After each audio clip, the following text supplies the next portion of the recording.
ايهاب المساكني رقم 10 والجزائري بغداد بونجاح. المباراة والانطلاقة، وجماهير نادي الزمالك اليوم حضرت من طبعا خلال دعوة الفرق الرياضية الموجودة بنادي الزمالك، بالإضافة أيضا للمجندين اللي حاضرين النهاردة مباراة اليوم. تقريبا قرابة 3000 مشجع، 250 مشجع مع نادي النجم. بسم الله تنطلق المباراة. نادي الزمالك في هذه المباراة التشكيل والتحكم في اللعب والتركيز والهدوء والمهارات والثقة والحذر الدفاعي والتوفيق لا شك عناصر مهمة جدا لفريق كبير. امامنا هو دعم جماهيري كبير النجم والحذر اللي بيلعبوا بيه واحترام نادي الزمالك. كرات العالية على طول تعدي، تطلع الكرة الى خارج الملعب.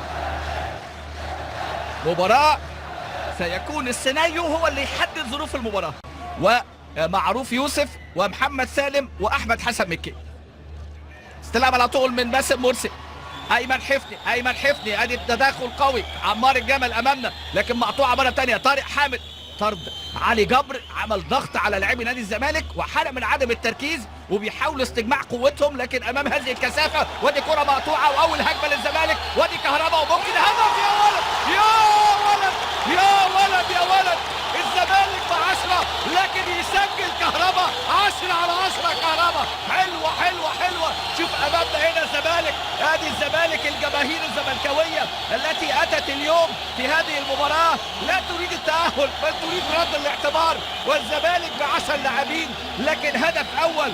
شوف امامنا هنا اهو التعامل من اللاعب عليا وعلى طول ايمن حفني وكهربا بالشمال. يا ولد يا ولد يا ولد، الهدف الاول الزملكاوي يسجل. محمود كهربا سجل في اورلاندو وكان سجل في مرمى الصفاقسي، ويسجل هنا في هذه اللقطه. واحده بالشمال اهي ويبحث عنها ايمن بلبولي ليكون قطعت الكوره من عليا بريجي. ادي امامنا الهجمه، الكره الاماميه الشناوي وامامنا تدخل وعلى طول حازم امام وداخل جامد قوي بغداد بونجاح في احمد من برنار كميل. يجي لنا امامنا هو بكاري جسامه. شوف امامنا اهو الدفعه وتدخل قوي جدا مع احمد الشناوي في اللقطه الماضيه. تدخل قوي جدا امامنا هو اللاعب الخطير، اللاعب بغداد بونجاح جدا. شهد طرد علي جبر في الدقيقه ال5 ولكن سجل كهربا في الدقيقه 11. ادي التسديده من ايهاب المساكني ولكن كره تطلع الى خارج الملعب. ورامي بدوي. هذه قائمة المدلاء. ادي انطلاقة حول من جانب كهربا لعمر جابر. اول كورة حمودي يعدل على شماله، حمودي حاول المرور، هنا تدخل لكن حكم اللقاء بكاري جسامة. لعيبة الزمالك لازم تلعب على صفارة الحكم.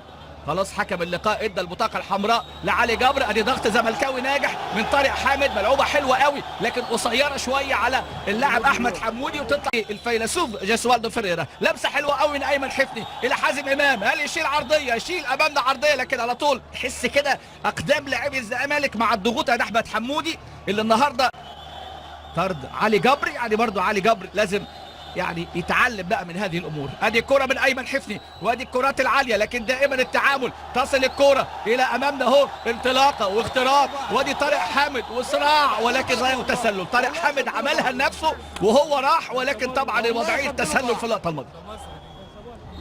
حس كده نادي النجم برضو يعني متلخبطين. شوف امامنا هو واقفين دفاعيا مقفلين لكن دور ادوار. وادي امامنا هنا الكره الماضيه وطارق حامد واضاعه للوقت مبكره جدا وتاهل. شكرا لهؤلاء اللاعبين. الزمالك فاز ولم يتاهل ايضا شكرا لهؤلاء اللاعبين الجيل الاستثنائي الحقيقه لنادي الزمالك. عليا البريجي امامنا في انطلاقه واختراق لكن على طول كره تصل الى احمد الشناوي. البريجي، محمد كوفي بغداد بونجاح يرجع على طول كوفي للشناوي. خطره جدا الكره للشناوي اللي بيعملها الشناوي دي، خطره جدا الكره اللي بيعملها احمد الشناوي دي في منتهى الخطوره. ادي بغداد بونجاح اللي بيقاتل على كل كره. مهاجم حقيقه، مهاجم جدير برقابه، جدير يعني ان يكون اللاعبين في حاله تركيز افضل من كده. ادي الكره اللي لحقها الشناوي، هل تجاوزت خط المرمى؟ وادي امامنا اهو الضغط وكره خطره جدا من بغداد بونجاح. مضغوط عليه على طول مقطوعه تصل لعمر جابر. طارق حامد في وسط الملعب. طارق محمد عادل جمعه يسدد كوره لكن ايه الى خارج الملعب. هي دي بقى الخبرات اللي بنتحدث عنها. هي اللي بتخلق يعني فرق وابطال وبتخلق نجوم. ونادي الزمالك في تحدي. ادي الكوره لباسم ولكن كره باسم الى خارج الملعب. ادي كوره باسم مرسي ولكن تطلع الكوره الى خارج الملعب. كرة من باسم مرسي، عمر جابر الى باسم مرسي، ولكن كرة باسم تطلع الكرة اعلى المقاص وتبقى الكرة الى ركلة مرمى. الفرصة والمحاولة الزملكاوية بقى مباراة الذهاب. يعني شفنا كيفية الزمالك بيحاول في شوط مباراة الاول انه يسجل هدف تاني بجوار الهدف اللي جابه اللاعب محمود كهربا وهو ب10 لاعبين. الكرات الثابته على طول ايد احمد الشناوي. احمد الشناوي الهجمه الزملكاويه، لكن الشناوي يبحث. الزمالك امام نادي النجم الحقيقه اللي فاز بنتيجه قاسيه جدا على الزمالك في لقاء الذهاب. كرات الثابته ملعوبه على طول، عمر جابر مميزين في الكرات العاليه. ترجع مره ثانيه الكره في اتجاه امامنا اهو محمد عادل جمعه، طارق حامد حتى الان من اللاعبين اللي باذلين جهد مضاعف. بن عمر انذار والمساكني انذار. وشوف امامنا دي ده يا راجل يا راجل، ده فرمه، ده فارم رجله في اللقطه الماضيه. ادي عمر جابر، عمر جابر والطرابلسي، وعدى عمر وعايز يعمل عرضيه وعملها حلوه، لكن عمار الجمل ترجع الكوره لكهربا. كهربا يرجع لطارق حامد، وادي لمسه حلوه قوي محمد عادل جمعه عملها جميله جدا لعمر جابر. هل يشيل عرضيه؟ وادي الكره العرضيه وادي ارتقاء وملبولي وهجمه زملكاويه منظمه. اللاعب حمدي النجاز جابها اليمين القويه النجاز مع عليا لبريجي، وادي عملنا بغداد بنجاح الخطير، ولكن هنا على طول ديودار قافل. وترجع مره ثانيه وحمزه الاحمر وتسديده من الاحمر، ولكن المره دي احمد الشناوي. حمزه الكرات العاليه، كوفي استلام على طول من كوفي. يا ولد يا كوفي عملها حلو اول احمد ديودار. موقف صعب، احمد ديودار هيرجع للشناوي قصيره وفوتها بقى. يعني طبعا يعني اللاعب بغداد بنجاح كان ممكن قوي يعني يصل اليها، لكن فاتت من بغداد بنجاح فرصه كبيره جدا بتضيع. محمد عادل جمعه اللاعب كان توقف بعد الامور اللي حدثت، والشوط الاول ينتهي شوط نقدر نقول يعني اقل من المتوسط، ولكن نادي الزمالك وسط هذه الظروف الصعبه سجل عن طريق كهربا في الدقيقه 11. النجم الرياضي الساحلي التونسي ضمن اياب نصف نهائي كاس الكونفدراليه لعام 2015. شوط اول انتهى بتقدم الزمالك بهدف لمحمود كهربا ب 11 دقيقه. الزمالك لعب منقوص بعد طرد علي جبر في الدقيقه الخامسه. شوط اول شاب حفني، ايمن حفني. الزمالك يبحث، لكن دائما وابدا نادي النجم الحقيقه النهارده ما بيقدمش الاداء المنتظر. لكن حازم امام وانطلاقه والعرضيه، وادي الكره على طول تتصلح، لكن قويه قوي على باسم مرسي. حازم امام اول كره واول انطلاقه للزمالك عرضيه، لكن القويه جدا امامنا هنا احمد ديودار ضغط تصل الكره حمزه الاحمر، ولكن امامنا على طول احد يعني اللي في حدود المطلوب منهم في ظل هذه الظروف الصعبه النهارده بطرد اللاعب علي جبر طبعا في مباراه اليوم. كوفي البديل امامنا اهو بغداد بنجاح اللي دائما يبحث عن الاخطاء. النهارده بغداد بنجاح مش بغداد بنجاح في مباراه الذهاب اللي كان عامل باطي، وبعد كده سانجا، ثم اول مجموعه اورلاندو وليوبار والصفاقسي. كرة على طول تتلعب من جانب حمزه الاحمر. حمزه الاحمر الكرات العاليه، الصراع في الالعاب الهوائيه. ترجع الكرة خطيره جدا تسدد، ولكن الكرة تطلع الى خارج الملعب. كانت من جانب اللاعب حمدي النجاز. حول الزمالك الهجمه الشوط الثاني الخطيره اللي اتعملت من حازم امام، واللي كان وصل بيها وعمل عرضيه لكن لم تجد راس المتابع. عادي حمدي النجاز في الجانب اليمين، نقص العددي واللياقه البدنيه بقى. وادي عدى امامنا اهو بغداد من كوفي، خطيره بغداد، ولكن الشناوي ادي بغداد بنجاح عدى من كوفي في الكره على طول مقطوعه. حاطط المره دي استلام من باسم الى امامنا اهو اللاعب عمر جابر، وحكم اللقاء وركله جزاء لنادي الزمالك. ركله جزاء لنادي الزمالك لعمر جابر امامنا في الاعاده. ادي امامنا اهي، شوف الدنيا ما خدناهاش في المباراه الاولى من عمار الجبل لما كان تعرض حازم للمسك. المره دي عمار الجبل امامنا هو اللي يعمل لمسه اليد الحق ما يروحش ابدا. ادي لمسه يد عمار الجبل وعمر جابر، وركله جزاء للزمالك في الدقيقه 54. ركله جزاء للزمالك في الدقيقه 54. لمسه اليد امامنا اهو، وحكم اللقاء اتاكد انه هي بره ولا جوه. سجل في مباراه اليوم كهربا وامام الحارس ايمن بلبولي حارس المرمى الدولي لمنتخب تونس. ركله جزاء لنادي الزمالك في الدقيقه 54 هينفذها محمود كهربا. يسجل كهربا ويولع الملعب، يسجل كهربا ويتقدم الزمالك 2-0. كهربا في الدقيقة 55 أمامنا اهو. ادي الجماهير والفرحة بالتقدم 2-0. الزمالك يلعب من أجل الكبرياء والكرامة، وأمامنا البلبولي البلبولي خد النجيلة في الوضع ساحفا وحطها له يعني بهدوء. كان ضيع ركله جزاء كهربا امام نادي الصفاقسي عندما فاز نادي الزمالك على الصفاقسي في ذلك الوقت 3-1. شوف امامنا هنا هدوء وثقه وركله جزاء وتقدم الزمالك 2 لا شيء ثاني، لكن مع الالتزام لان طبعا المعدل اللياقي شيء مهم قوي. تمريره قطع حلو قوي يا ولد يا دودار، قطع كره البينيه اللي كان ممتع قوي يجي منها هدف ويكون هدف قاتل في هذه اللحظات.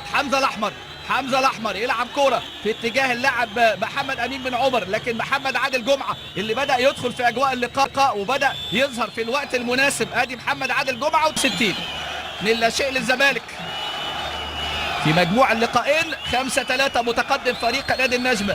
باسم مرسي لم يظهر باسم النهارده بالمستوى المنتظر. وطارق حامد على تركيزك العالي. انطلاق احمد حسن مكي يلعبها حلو قوي. حازم امام الزمالك يقترب والكره العرضيه خطيره لكن عملها قويه شويه في ايد البلبولي. كره من حازم امام اللي بدا يكون محور الاداء الهجومي لنادي الزمالك في لقاء اليوم. هدف اول صناعه ايمن حفني في الدقيقه 11 وهدف ثاني في الدقيقه 55 من ركله جزاء. في استعجال عايزين بقى يكون في تركيز في الوقت المتبقي. باسم مرسي لم يظهر بعد. الحقيقه طارق حامد احد نجوم اللقاء. احمد حسن مكي اللي بديل اللي دخل هل يكون ليه بصمه في هذه اللقطه؟ وامامنا بلبولي على طول يشيل كره الماضيه ملعوبه لكن مره ثانيه تصل. طارق حامد يحاول سيطر على الكره. طارق حامد يلعب الكره لكن هنا التكتل يشيل بقى المره دي على طول في مباراتها في التصفيات امام ليبيريا وعندها لقاء مع توجو. مصر عندها مباراة مع نيجيريا في تصفيات المؤهلة لأمم افريقيا الجابون 2017. لكن خلونا في اللقاء، خلونا في نادي الزمالك امام نادي النجم في هذه المهمة الصعبة. ولكن مصطفى فتحي يلعبها حلوة. جول للزمالك. الله يا زمالك، الله يا زمالك. النيران الصديقة من غازي عبد الرزاق لتشتعل المدرجات والزمالك يسجل في الدقيقة 69. الزمالك لا يعرف المستحيل. ادي امامنا هنا الهدف الثالث. غازي عبد الرزاق يضعها في شباكه من الكرة اللي اتلعبت من مصطفى فتحي البديل. تحدثنا عن الكرات الثابتة ونادي الزمالك امامنا اهو. شوف امامنا، شوف الجماهير، ادي الجماهير الوفيه. والله نادي الزمالك عنده جمهور يتحسدوا عليه. جماهير نادي الزمالك يعني ليها سطوه، ليها قوه. وادي امامنا انطلاقه وحذاري من الكرات الخطيره ومحاوله وتسديده ولكن كره تطلع الى ركله مرمى. 3 لا شيء. ادي كره مصطفى وغازي عبد الرزاق هو اللي حطها في مرماه عشان تبقى النتيجه 3 لا شيء. والنتيجه قربت والحلم قرب والزمالك بروح وحماس وبقلب كبير وبقلب ابيض يسجل امامنا اهو غازي عبد الرزاق في مرماه بالخطا عشان يتقدم الزمالك 3. ذلك الدفع بقى بمصطفى فتحي مكان محمد عادل جمعه اللي كان طبعا نزول مصطفى فتحي سببا في الهدف الثالث اللي جه من كره ثابته. ادي مروان تاج والانذار امامنا الثاني وبطاقه حمراء. ادي مروان تاج اللي بقول لحضراتكم كان نزل في الدقيقه 62 يعني وكان خد انذار في احد الكرات المشتركه، ياخد انذار تاني ويطرد في مباراه اليوم. اللاعب مروان تاج مباراه ب10 لاعبين شانه شان نادي الزمالك اللي بيلعب بالدقيقه الخامسه ب10 لاعبين. عدى حلو قوي كهربا ولكن دايما الصعب يا عم. العب السهل بقى، العب السهل. انت لعيب ومميز وجبت هدفين، العب السهل، ادخل في اجواء اللقاء. كوره على طول محمود كهربا. شوف بيعدي حلو قوي ولا مش لازم بقى كل كرة تطلع يعني بشكل الاستعراضي والشكل. وسط الملعب طارق حامد مجهود المضاعف. طارق حامد وعمر جابر خلاص تعبوا مجهود الكبير اللي عملوه. ودي واحده في العمق خطيره جدا لبريجي يبحث عن التسديد. سدد خطير بريجي ولكن على طول ادي البريجي امامنا هو الشناوي على مرتها. حمدي النجاز في هجمه خطيره. حمدي وبغداد بونجاح وتحرك له البريجي لكن هنا التغطيه وادي خطره جدا. لكن يا ولد يا حازم التغطيه العكسيه. الاخطاء اللي وقعنا فيها في لقاء الذهاب النهارده يعني بنشوف الاداء البطولي حتى الان صرف النظر عن الترشح عن الوصول لكن اداء بطولي، اداء جدير بالاحترام. تكمل حازم يلعبها في العمق لكن على طول عمار الجمل شيل عمار ترجع الى كوفي. كل مترقب لحظات صعبة جدا. الكل مترقب. ادي كوفي على طول الى طارق حامد يفتح اللعب حازم امام على طول. محاولة حازم بحث عن اللاعب امامنا عمر جابر لكهربا. وادي كهربا ولكن فين يا كهربا، فين يا كهربا الكرة، لكن اتعملت حلوة، اتعملت حلوة قوي، عملت حلوه جدا. كهربا اكثر اللاعبين بذلا للجهد الحقيقه مع عمر جابر مع حازم امام الشوط الثاني وطارق حامد. شوف اللمسه حلوه ازاي، وادي امامنا هنا كهربا وعمل كرة، لكن رايحه فين؟ رايحه بقى ايه؟ الى خارج الملعب. لو راحت في البعيده كان يبطل، لان الكرة يحتاجها داخل منطقه الجزاء، يحتاج كرة عرضيه، يحتاج كرة تصل اليه داخل منطقه الجزاء. عمر جابر يعني تمريراته مميزه جدا مع حازم امام، شكله ثنائي قوي جدا. ادي حازم الى كهربا لحازم، حازم ينطلق، هل يعمل العرضيه؟ حازم يعمل عرضيه، كرة في القائم، كرة في القائم. ادي كرة من حازم امام، شوف كرة حازم امام في القائم امامنا اهو. لسه الاماني ممكنه بهذا الاداء البطولي. بص شوف الزمالك بيعمل ايه يا ولد يا حازم، ولكن بلبولي كرة الهدف الرابع، كرة التأهل بتضيع في وقت ايه؟ في وقت كان الزمالك كان ممكن قوي يحقق. وادي مصطفى فتحي يلعب الكرة واتلعبت وتتصلح بالكعب، لكن كرة في منتهى الخطورة، الكرة الماضية، الركنية الماضية ترجع الى طارق حامد. طارق حامد يفتح اللعب على طول في اتجاه حازم امام، حازم امام يلعب العرضيه، لكن الدفاع يطلع حازم. يا حازم استعجل حازم امام اللي عمل الكره اللي جت في القائم اللي كان ممكن قوي تاهل نادي الزمالك. كره اماميه، وادي الكره العاليه، صراع يطلع الشناوي، لكن تصل الى البريجي في منتهى الخطوره، والمرمى خالي البريجي، ولكن فين البريجي؟ الى خارج الملعب. البريجي يضيع فرصة لنادي النجم من الكرة الماضية الحقيقة، اللي طبعا أخطأ نتوقعها في ظل هذا الوقت. وأمامنا هو التقلص العضلي الموجود في اللقاء. 89 دقيقة بخلاف الوقت بدل الضائع. وأمامنا هنا التبديل، أعتقد رامي بدوي هينزل مكان اللاعب اللي أمامنا هو. هل يطلع رقم 3؟ أعتقد غازي عبد الرزاق صاحب الهدف الثالث لنادي الزمالك. 3-0 للزمالك في مباراة اليوم، مباراة البطولية لنادي الزمالك، مباراة البطولية لنادي الزمالك اللي أمامنا هو النتيجة وامامنا المحاوله. وشوف امامنا ده الهدف الاول عن طريق اللاعب كهربا في الدقيقه 11، ثم هدف كهربا من ركله الجزاء باقتدار كده وقع قلوبنا في الدقيقه 55. وامامنا كره مصطفى فتحي اللي لعبها غازي امامنا اهو براسه في المرمى الحارس بلبولي عشان تبقى النتيجه 3-0. هذا هو السيناريو، هذه هي الاهداف، ولكن يعني يبقى الهدف اللي ينتظره عشاق ومحبي نادي الزمالك. رامي بدوي يدخل بديلا، مدافع على فكرة رامي بدوي، ومدافع دولي 6 مباريات دولية. كرة على طول تصل وسط الملعب. شوف الوقت بدل الضائع في هذه المباراة. كرة حازم امام اللي كانت في الدقيقة 89 كانت كفيلة بالوصول، وقت بدل ضائع في هذه المباراة. مصطفى فتحي ركلة ركنية للزمالك، البحث عن هدف التأهل، الهدف الرابع هل يأتي وتأتي معه الأفراح الزملكاوية؟ حازم امام والرأسية والمتابعة، ولكن يشيل عمار الجمل. ادي امامنا الفرصة والضغط زملكاوي مرة تانية. يا ولد يا مصطفى، لم حلو قوي مصطفى، ولم التاني ويحاول ويلعب العرضية، لكن الدفاع يشيل مرة تانية. ترجع الكرة لطارق حامد، ضغط زملكاوي قوي جدا في هذه اللحظات. تفويته حلوة قوي من حازم امام، خد الكرة من مصطفى، يعمل عرضية جميلة ومحاولة وضربة رأسية. مش معقول يا باسم، يا باسم، يا باسم يا مرسي، مش ممكن. باسم كان بيحرجم عليها من اول اللقاء، ولكن نادي الزمالك بقى هنا التوفيق وعدم التوفيق، وتطلع الكرة الى ركلة مرمى لصالح ايمن بلبولي. اداء زملكاوي بطولي. اقول لحضراتكم الزمالك فاز 4 وتأهل، فاز 3 ولم يتأهل، ولكن حتى الآن هذا الأداء أداء بطولي. وادي الكرة بتاعت باسم، شوف الكرة لفت ازاي، شوف الكرة لفت ازاي، يا على الكرة، يا على الكرة، يا على الكرة. الزمالك الذي قدم موسم بطولي بكل تأكيد، فوز بالدوري والكاس وتصدر المجموعة في كاس حد الافريقي. ان شاء الله الزمالك هيشارك العام القادم في دوري الابطال. لكن دعونا مع هذه اللحظات التاريخيه. محاوله من عمر جابر في انطلاقه عن طريق باسم مرسي، اقترب باسم مع اللحظات الاخيره من التسجيل. وادي امامنا حازم امام اللي بقول لحضراتكم من نجوم اللقاء. حازم يعدي في الجنب اليمين، حازم وعايز ياخد ركله ركنيه، وعمل كره حلوه وخد ركله ركنيه لصالح نادي الزمالك. الضغط الزملكاوي اللي يضع نادي النجم الرياضي الساحلي في ضغط كبير في هذه اللحظات. باذن الله هنشوف بقى امامنا اللحظات الاخيره ومحاوله زملكاويه عن طريق كهربا في هذه اللقطات الاخيره من اللقاء. بنلعب في الدقيقه الثالثه 5 دقائق وقت بدل ضائع. مصطفى فتحي كره ركنيه لصالح نادي الزمالك، يلعبها للخلف على طول، تصل لحازم امام، حازم يلعبها عاليه، باسم مرسي، ولكن هنا بقى كره باسم مرسي، الكرات العاليه التي لم تصل لباسم مرسي لكن على طول راسيه في ايد حارس المرمى الحارس بلبولي. ادي الكل يترقب، الكل خارج الملعب، الكل ينتظر، نجم الساحلي ينتظر الصفاره والزمالك ينتظر الهدف الرابع في مباراه اليوم البطوليه من نادي الزمالك. بطوليه، الزمالك اداء بطولي.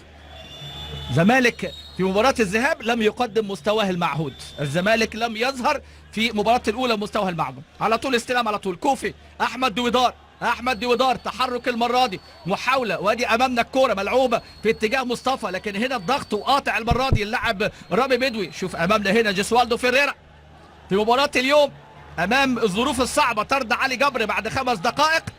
ويعني طبعا نذكر ايضا بان تاج خد انذار تاني وطرد في الدقيقه 75 والزمالك متقدم 3-0. البحث على الهدف الرابع، هدف التاهل ياتي في الاوقات الصعبه. بنلعب في الدقيقه الرابعه من الوقت بدل الضائع. حازم امام في محاوله زملكاويه، عدى حازم، انطلق حازم، لسه الكره في الملعب، حازم ومعاه مصطفى، يلعبها حلوه قوي مصطفى، شمال مصطفى لكن تضيع الكره ولسه الكره في الملعب. كره من مصطفى فتحي. فين الاداء الزملكاوي الممتع ده من بدايه اللقاء؟ لكن حقيقه اداء بطولي، اداء يشرف الكره المصريه، اداء يحافظ على كبرياء فريق نادي الزمالك اللي كان ممكن قوي يسجل في الكره الماضيه مصطفى فتحي لولا براعه بلبولي في اللقطه الماضيه. عمر جابر يلعب ركنيه وضربه راسيه لكن الكره ترتد ترجع مره ثانيه، محاوله من حازم امام، الضغط في اللقطه الماضيه، لسه الكره بنلعب في الدقيقه الخامسه من الوقت بدل الضائع. نجم الساحلي يشيل على طول كره عاليه ومحاوله، وادي امامنا هنا اللاعب عليا البريجي عامل كرة بكعبه. يا ولد يا كوفي، اداء بطولي الحقيقه من نادي الزمالك. الشناوي لكوفي، الهجمه الاخيره للزمالك، الزمالك كاد ان يسجل، كرة حازم امام اللي ارتطمت في القائم. الزمالك كان ممكن يسجل في كرة باسم مرسي الرأسيه اللي مرت بجوار القائم اليمين، وكرة مصطفى فتحي اللي انقذها بلبولي في هذه المباراه البطوليه. نادي النجم الرياضي الساحلي على اعتاب الوصول، على اعتاب الترشح، وبالفعل مبروك لنادي النجم الرياضي الساحلي ترشحه الى المباراه النهائيه، وحظ اوفر للزمالك الذي قدم اداء بطوليا. نادي الزمالك اليوم لمن ينسى هو الذي كان